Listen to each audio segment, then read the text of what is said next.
either one of these any good? Wow, this is a good movie. It's pretty good. Yeah, well, the director from yesterday doesn't think so. It stinks. You sorry? You waste our film. It's so bad! The weekend before Halloween, and sadly, no real new horror movies to talk about this weekend, but we'll get to that in a little bit. But we do have some new releases to talk about in theaters and for streaming, so let's get at it. This is the Screening Room Podcast. Welcome. She is Hope Madden. He's George Wolf. And we are from maddwolf.com. That's MADDWOLF. And let's start with Eddie and Venom on the run, facing pursuit from both worlds. As circumstances tighten, they're compelled to make a heart-wrenching choice that could mark the end of their symbiotic partnership. It's Venom, The Last Dance. Why do you keep knocking people out? What is wrong with you? I'm sorry. Oh, baby, baby, it's a while. We've come a long way, you and me. But we are strong. This world can't survive if you stay together.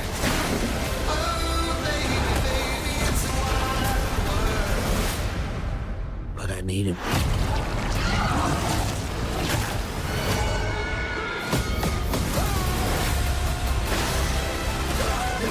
We are bad people. Yeah, we are. Always remember you. There comes a time in every man's life where you have to make a sacrifice. Eddie, I'm with you to the end. This is not great.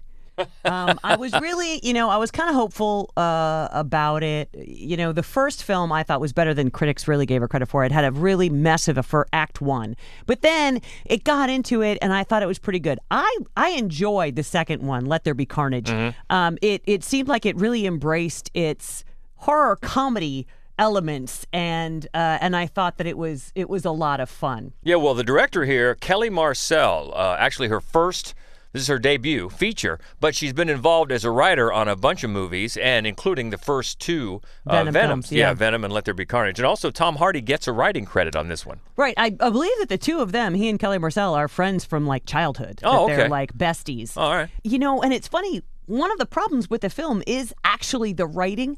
Not that the story is bad or that the dialogue is bad, but there's a lot of unnecessary, the exposition worked into dialogue is pretty clunky. Yeah. And then one of the reasons that I think the second one worked best is because it didn't try so hard to be a Marvel type film. It just sort of embraced that.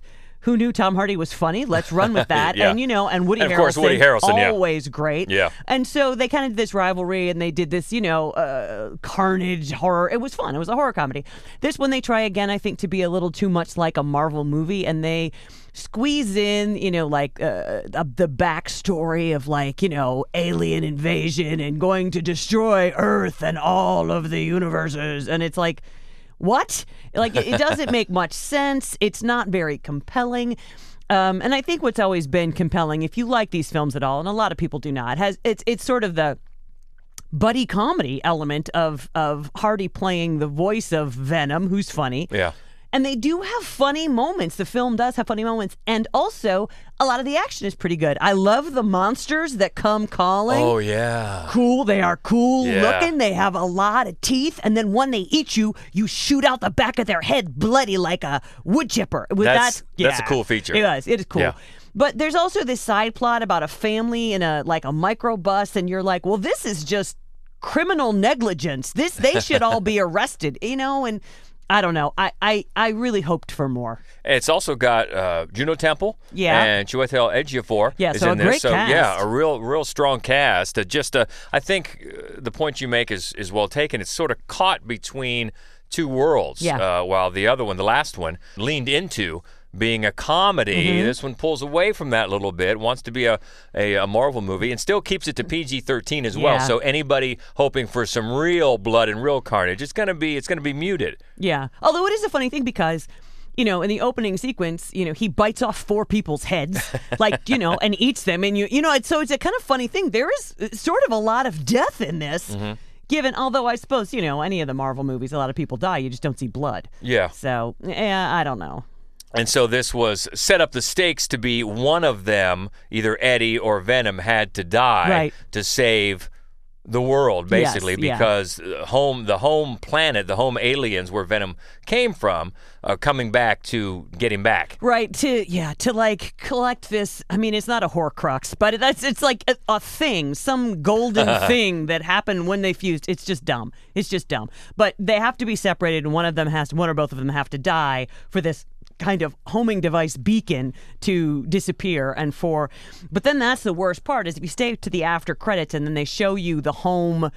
It's not a planet exactly, and and they show you the ultimate villain, and then, and it's like a bad video game rendering. That was the most disappointing part, honestly. Yeah, so I'm guessing if they do have any bit of hope for continuing this on, it's going to be without Tom Hardy, I would guess. Yeah, they do give you a hint as to where they could go with it. They could go. Yeah. We'll see what the box office receipts say. But sort of limps to the finish here for this trilogy, and that is Venom: The Last Dance, opening in theaters this weekend. Next up, also in theaters, is a thriller when Cardinal Lawrence is tasked with leading one of the world's most secretive and ancient events, selecting a new pope. He finds himself at the center of a conspiracy that could shake the very foundation of the Catholic Church. It's called Conclave. Where did you get this?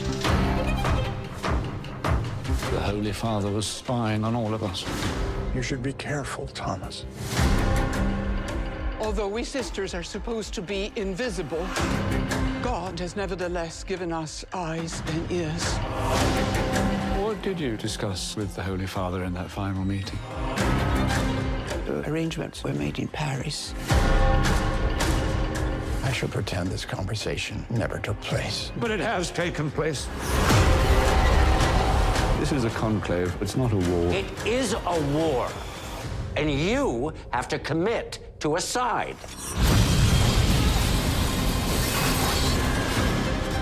Why did the Holy Father, in his last official act as Pope, choose me to run this conclave?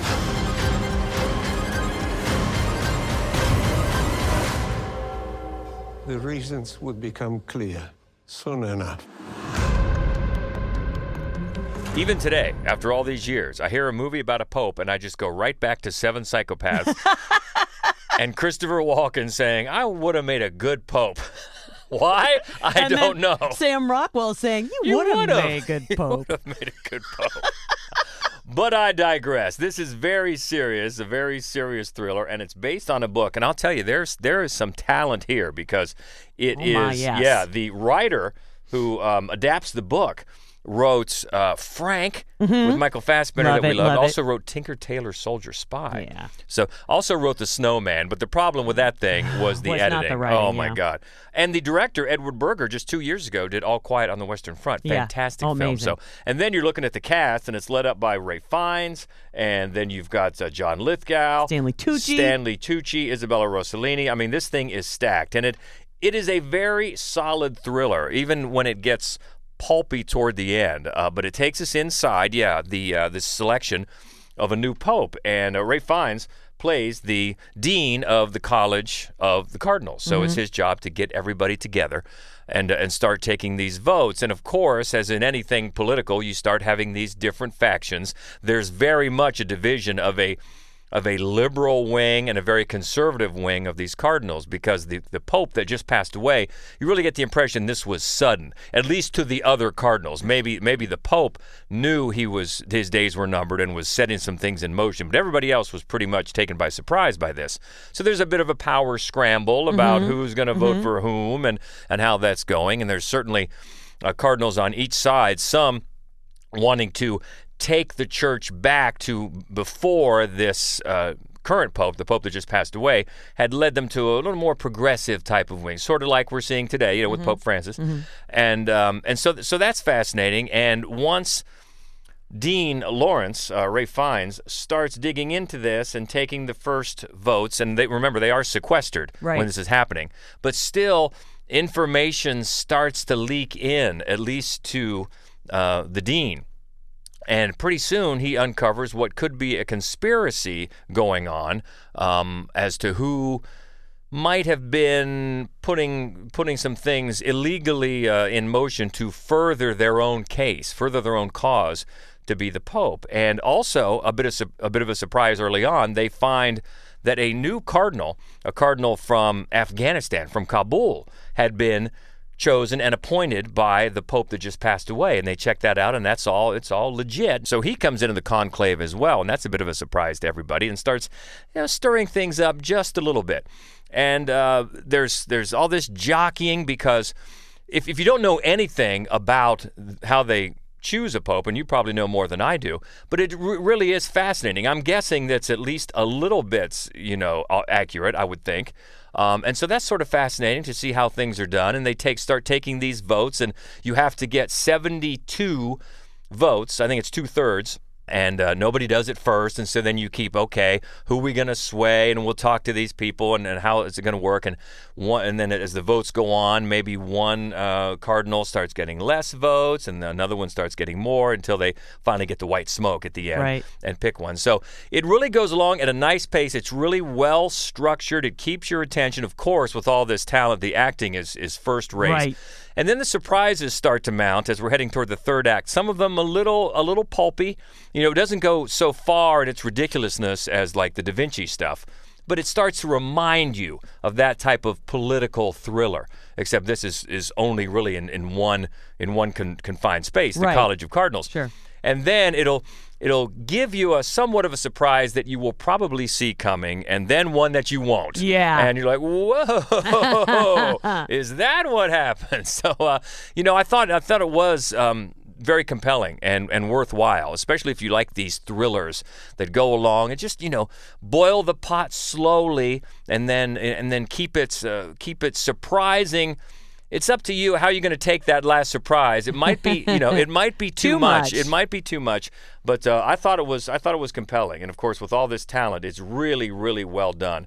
And if you like this more of an adult type of fare, it's a full 2 hours, and it doesn't feel too overstuffed. Maybe just a little bit. Not one where you're checking your watch. I don't think too much. It's one that's engaging. If you're a fan of thrillers, especially political thrillers, I think you'll like this one. And definitely some serious acting talent at work here. Nice to see. I mean, Isabella Rossellini has a smaller part, but it's an important one to the plot, and it's nice to see her again too. Yeah. So it's well done. It's Conclave, and it is in theaters now.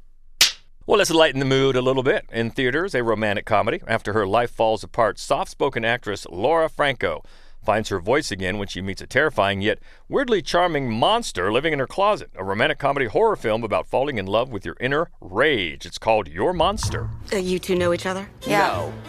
No. Yes. Oh. I'm kidding. We're together for 5 years, and I just messed it all up. The prick broke up with you when you were in the hospital. I can't do it. I need time for me. I could threaten to eat him if that would help. I mean, I could eat him. It would literally take me like 2 seconds. There's this Halloween party, and maybe you'd like to come with me. Are you asking me out on a date? No. Well, I'm not going to leave the house. Fine. Fine. Fine. Fine. I saw you with her, but for some reason, I still love you, and I don't want you anymore. He doesn't love you the way you deserve to be loved. What do you know about how I deserve to be loved? Look at me! I'm looking at you. Look! From this angle, I can see your back and your face simultaneously. That's how much I'm looking at you. I'm a mess! No, you're not! I'm a disaster! Oh. Well, this is the feature debut for writer-director Caroline Lindy. I think she's only done short films up to now. This is an impressive debut. It really is, partly because, well, it's incredibly well written, but also as a director, she straddles so many different genres so well. Because the first thing that you realize, and so this is kind of it's a Halloween movie for people who don't like to be scared, right? I mean, there's a monster, but it's not scary. But at the same time, it's just very sly in the way it delivers what it's doing, because it's a little bit of musical theater. What happens is Melissa Barrera, who, for my money, is better in this than in anything she's ever done. Well, she has been getting progressively better. Early on, it was a lot of posing. I think now she's getting better all the time. I think that's true. And she, in a really compelling early film montage, goes through an incredibly nasty breakup. And then not only does her boyfriend dump her, but he steals back the Broadway role that he had promised her. I know. And so, bad you move. know, and so she's dumped. She has no place to live now, obviously. So she's dumped back at the house where she grew up, although her mom is not there. And so she makes friends again with the monster that lived under her bed. And it's clever and funny and fun. And you think for all the world, you're looking at a Beauty and the Beast kind of a romance. And in a way you are. But at the same time, as a filmmaker, Lindy is toying with you, but you know, so it straddles that kind of. It's a romance. It's a little bit of a horror movie. It's very definitely a little bit of musical theater. It's very definitely also a comedy, and it just blends that you can't usually mix that many genres. Mm-hmm. And she's toying with the tropes of each genre very specifically and really, really well. All of the performances are great, and there's a last act. Sort of, you're going, am I seeing this? Am I not seeing this? And I think I may have clapped aloud when it was over. I just found it enjoyable from start to finish. And it's only an hour and a half, so the pace is nice. It is rated R, and I think you made a good point in your written review that there's a metaphor going on here that maybe some people won't get, but even if you don't, you can still enjoy it. Yeah, exactly. But if you get the metaphor, I think it's even better. It's even better, yeah. And that is in theaters now, and it is called Your Monster. Let's go to Netflix and have the tissues handy for this one. It's the story of Mats Steen, a Norwegian gamer who died of a degenerative muscular disease at the age of 25. His parents mourned what they thought had been a lonely and isolated life when they started receiving messages from online friends around the world. This is called The Remarkable Life of Ibelin.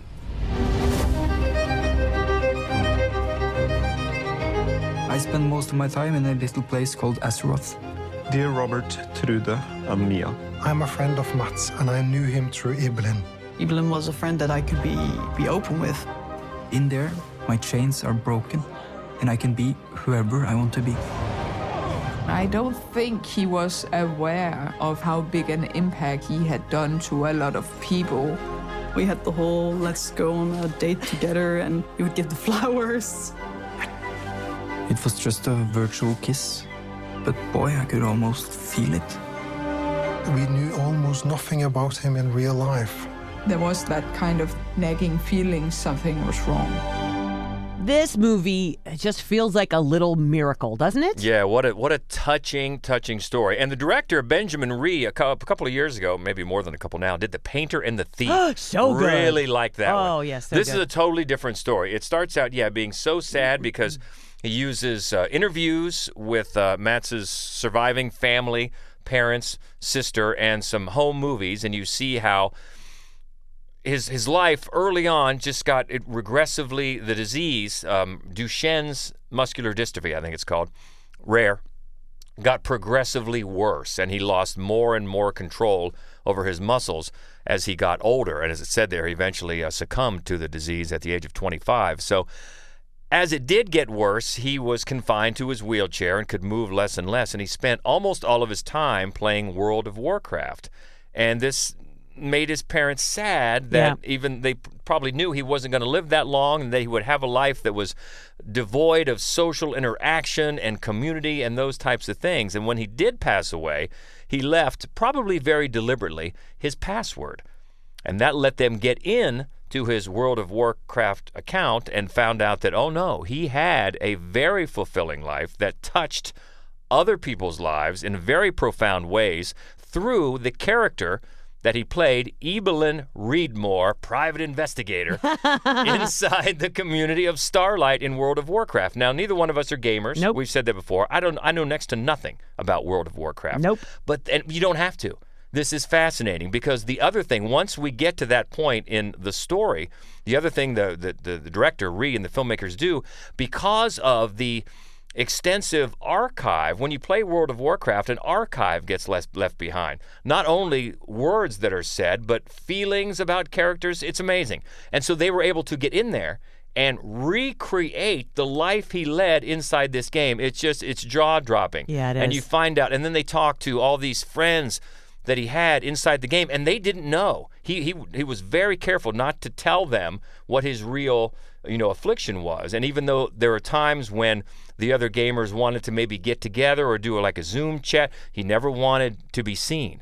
And when they did finally find out, especially when he passed away, they just flooded the family with these tributes, and the family found out what a life he was leading, and that they didn't need to be so worried about him not having friends and not having a social interaction.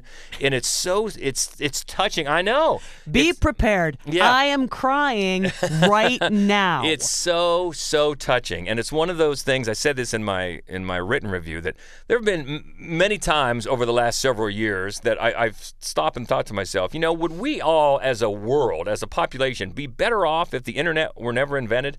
What are the pros and the cons? Here's one that makes you think, oh man, this is where you can see so much good came out of it. He was able to break free of his limitations, his wheelchair, sometimes toward the end with just a finger or two, all he could control, and he still had people touch his life, and he touched people's lives through this avatar and this role-playing game. So it's empowering, it's hopeful, it's heartbreaking, but it's a beautiful kind of joy to come out of this man's life that was cut way too short. But it's a beautiful story, and be ready, be ready to shed the tears in a good way. Highly recommend this. It's on Netflix now, and it's called The Remarkable Life of Ibelin. Well, let's go to Hulu and Disney Plus next for a documentary which chronicles the behind-the-scenes preparation for Bruce Springsteen's 2023-2024 World Tour and reunion with the E Street Band. It's called Road Diary.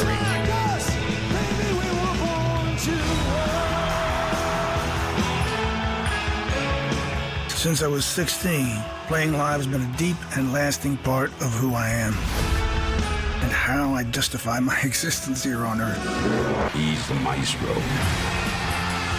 People are just so grateful for having this music again. Time moves quickly when you are on the road. There's no getting over the losses to the band. Same lineup for 40 years. You never get over the guys you played with for that long.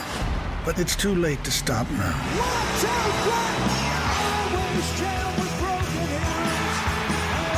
I plan on continuing until the wheels come off, and for as long as the audience will follow me. It's my job. Baby, we were born to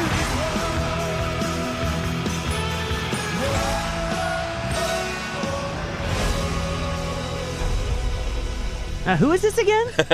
Who's this whippersnapper? Some guy that we've seen in concert many, many, many times. Full disclosure, we're major Bruce fans, so the chances of us putting this film down are probably slim and none, but it is very, very good. I mean, for a Springsteen fan, it's a must. Yes. Clearly. But even if you're not a big Springsteen fan, a fan of music, documentaries, and a look behind the scenes at their creative process, this is really, really good because it picks up with Bruce and the E Street Band. And for those who don't know, the E Street Band is also in the Rock and Roll Hall of Fame as their own unit. That's right. So they're an incredible musical force in their own right. But when they got together for rehearsals for this current tour, they had not been together for 6 years because of lockdown. Of COVID, yeah. And so from the beginning, you get to see inside what Bruce is after as far as rehearsals. He's basically after two things: to shake the cobwebs off, and they had a few after 6 years, and to put together a set list that he thinks tells a story. So that's fascinating because early on, even though you see a lot of performances of some of his best songs, this is not about, and other documentaries have gotten behind his songwriting inspiration. Right. This is about how he puts together these legendary shows. Right. And even if you're not a fan, and I know people who really aren't big Springsteen fans, but they acknowledge that he is one of the best performers in the history of rock and roll. 75 years old, still 3-hour shows. I mean, that his shows are incredible, and how they get to that point. So this is the really first big look at that process only. That's what it's about, going on the road. And it also weaves in some interviews with the band members. You get to know them a little bit more if you don't already, and some priceless home movies from their early days when they were not on top of the world. And that gives you context to to the bonds that these people have. They've been playing together so long, some of them for 50 years. Yeah. There are some of the band members are newer, but a lot of them, the core, has been together for 50 years, and then that also gives you a chance to have some warm remembrances to Clarence Clemens and Danny Federici, who both passed away in the last several years. But it's really good. Again, for Springsteen fans, forget about it. I mean, you got to see it. And for music biography and music documentary fans, I think you'll find something fascinating in the creative process and looking behind these tours and finding out how important the live performance is to Springsteen, and to his band. I mean, you talked about him being 75 years old, but he says he's going to do it until he says the wheels fall off, because this is his job. It's what he does, and it's too late to stop now. He just can't. It's part of it. It's what he has to do, and there's so much passion for it, and between both him and his band, and it really comes out in the performances that they put on. So especially if you happen to catch one of the shows on this tour, this is a perfect bookend. Perfect, but definitely worthwhile, and it is on Hulu and Disney Plus. Now, I think it's going to come to maybe a wider release in a couple of months, because he had that special with George Stephanopoulos here a couple weeks ago or whatever, and that was on ABC. So this will probably turn up later, but for right now, on Hulu and Disney Plus, really loved it. Road Diary, Bruce Springsteen and the E Street Band. Go back to Netflix for a horror thriller. It follows a seasoned killer as he injects a grieving woman with a paralytic agent. She must run, fight, and hide before her body shuts down. It's called Don't Move. What did you do to me? Just a special relaxant to make things easier on both of us. Are you crazy? You have about 20 minutes before you're completely paralyzed.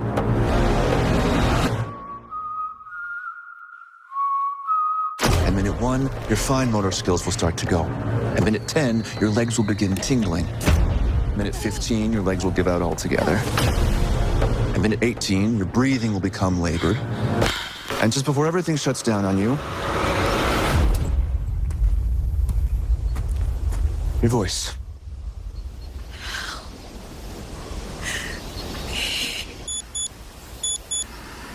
This stars Kelsey Asbill from Yellowstone as the grieving woman who is about to toss herself off a cliff due to her grief, when she's sort of talked out of it by another man she encounters in the woods named Richard, played by Finn Wittrock. And I'm not going to make any Flintstone jokes because his name always makes me think of the Flintstones, but that is my problem. And eventually, she finds out he's not a good guy, as the synopsis says. He is a seasoned killer and injects her with this agent that slowly shuts her body down, where she really can only move her eyelids. And it will eventually wear off, but of course, by then, probably some very bad things will happen. So right away, you get a ticking time sort of scenario as different set pieces are set up where she can maybe get away a little bit before, now her hand is going, and he tells her along the way, and us, of course, how it will proceed. It's going to start with your fingers and then things like that. So I think it's a perfectly fine sort of B-movie thriller. It seems a little drawn out for feature length. I mean, it's an hour and a half, which isn't long, but it just seems like it doesn't have enough there to make it compelling the whole time. It's very, the tension is really good in some situations. Other times it seems very contrived, like, okay, we have to add more. What can we finagle and then get out of in a sort of a contrived way? So all in all, I think it's pretty serviceable, especially on Netflix. It just seems a little light. Right. Like the substance doesn't carry it through the entire 90 minutes. But it is satisfying. Of course, you want her to get out of it. You want him to pay the price. And some pain is inflicted up until then. Definitely some blood is spilled. For me, I wouldn't call it a horror movie. Some people may, but it's definitely more of a thriller. I think it reminded me of a film from a couple of years ago called Run, with Sarah Paulson, where her daughter was in a wheelchair. I think it was sort of the same thing. You're really restricted in your ability to get away. This one is even more restricted because her entire body has shut down. I thought Run did it a little bit better. But this is perfectly serviceable thriller to keep the suspense. Some of it really feels earned, some of it does not. It is on Netflix now. Check it out if you like these types of thrillers. It's called Don't Move. And one more on VOD this week, a comedy drama. Anxiety-ridden Walt embarks on a desperate quest through Portland, Maine to retrieve his stolen dog before his girlfriend returns from a business trip or risk losing them both. It's called Hangdog. Hey, who loves you more than I do? Tony. Oh my God. So this is permanent? We have a literal cock block between us until he croaks? Hey, don't talk about him croaking. You're gonna live a really long life, aren't you, baby? What? I'm sure you're gonna be okay while I'm gone. It's your first time alone with Tony. I can handle the damn dog. How is day one of father-son bonding? Hello? Tony! Yeah, let's call 911. She's coming. I don't think you should call 911. This doesn't really qualify as an emergency. It is an emergency. It's the gravest emergency that I've ever had to deal with in my entire life. Okay? Okay. Sounds like you're screwed. Oh, crap. Reward's a tad low. How much should I have offered? How much is your relationship worth? Rachel Willis reviewed this one for us at madwolf.com. Loved it.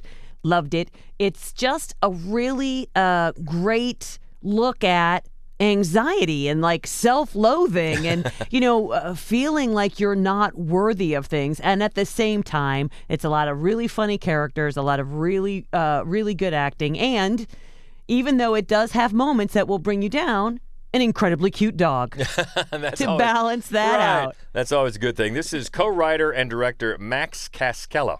And a good effort. And Rachel really liked it. You can find out her review at madwolf.com, and that is on VOD this weekend, starting this weekend, called Hangdog.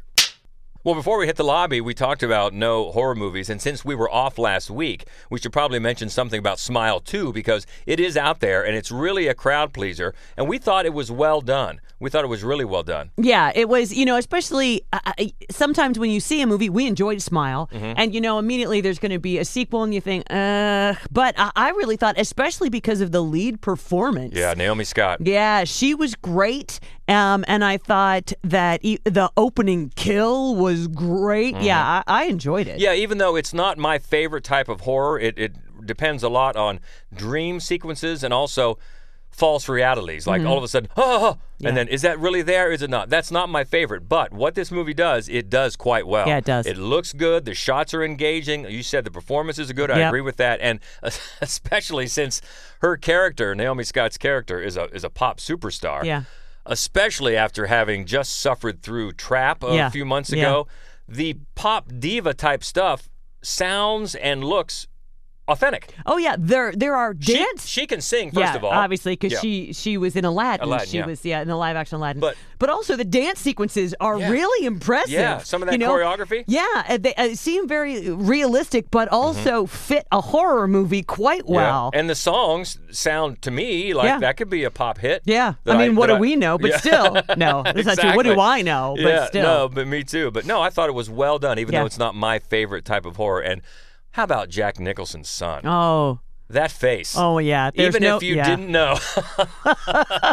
Ray Nicholson, especially in a movie where he has to do a devilish smile. Yeah. I mean, he got that from his dad, no doubt about it. So, yeah, definitely worth checking out since there's nothing new really from the horror genre this weekend. Right. And I think that one's doing well. Everybody Everybody I encounter is really enjoying it. So Smile 2 is doing well. So you can probably expect a Smile 3. We'll see how that goes. Let's all go to the lobby. Let's all go to the lobby. Let's all go to the lobby. Time to check in with Daniel Baldwin, a.k.a. the Schlocketeer, in the lobby with all the latest news from the studios, releases, and such. What's going on? Well, first off, DreamWorks Animation's The Wild Robot is now available on VOD. Watch it and have your Kleenexes handy. Parent trauma. E.L. Katz's post-apocalyptic action horror flick Azrael is also now available on both VOD and Shudder. Ooh, on Shudder. Cool. Yeah. Warner Brothers will release Joker Folie à Deux on VOD on October 29th. Really short theatrical run on that one. Yeah. A returning one, Toho is going to re-release Godzilla Minus One in theaters on November 1st for the Godzilla franchise's 70th anniversary. So good. So good. I would watch that in the theaters again today. Oh, yeah, me too. So good. So would I. The Sebastian Stan starring Donald Trump biopic, The Apprentice, will hit VOD on November 1st. And continuing with Sebastian Stan, his drama, A Different Man, will hit VOD on November 5th. The Stanathon. Yes. Amazon will premiere My Old Ass on its streaming service on November 7th. That is the movie, not myself. Glad you clarified that, because I really like one of those. Shudder will premiere their new thriller Black Cab on November 8th, and Twisters will be available to stream on Peacock on November 15th. And then Out Come the Wolves will hit Shudder on November 29th, and November 29th is also the date that Disney has set for the Hulu premiere of David Gordon Green's new Ben Stiller starring holiday comedy Nutcrackers. Moving into next year, Nick Cage has another Western titled The Gunslingers that's set to arrive in theaters on January 12th. And he's bringing Stephen Dorff, Heather Graham, and Scarlett Rose Stallone along for the ride. Oh, Stallone. One of his daughters. Yeah, he's got a few. Yes, he does. Lionsgate set a new theatrical date for Mel Gibson's Mark Wahlberg starring thriller Flight Risk that will now hit theaters on January 24th. Neon has set a release for Steven Soderbergh's Haunted House Presence. It will begin a limited theatrical rollout on January 17th, followed by a wide release on January 24th.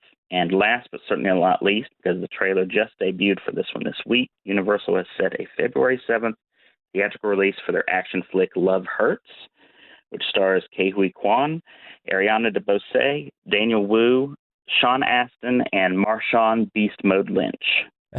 Yeah, I didn't watch the whole trailer, but I saw a little bit of Ke Huy Quan in action mode. Yeah. It looks really fun. Yeah, we shall see. Okay, you can always catch up with the latest news from Daniel on the socials at the Schlocketeer. Thank you.